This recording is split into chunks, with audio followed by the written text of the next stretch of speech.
Back about 1981, Pam and I were serving a church in a small town of 800. I was in seminary. We had a student ministry, a student pastorate.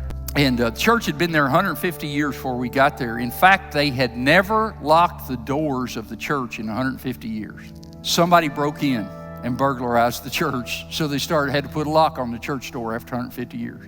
One year, I decided I was going to do a New Year's outreach for the youth in the community.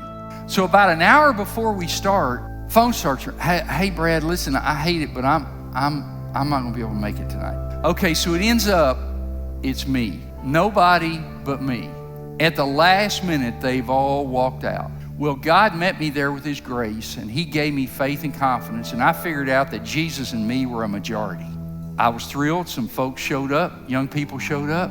I had an event that night. We did various things. At the end of the night, the last thing I did is, as I shared the good news of Jesus with them, I said, are there any of you that would like to give your life to Christ tonight and receive the gift of eternal life?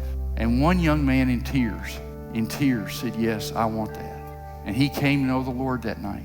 Guess what I found out? He's the guy that had robbed the church. In the same room where he had burglarized the church, he came to know Christ. No matter what everybody says, no matter what you think, you'll never lose trusting Him.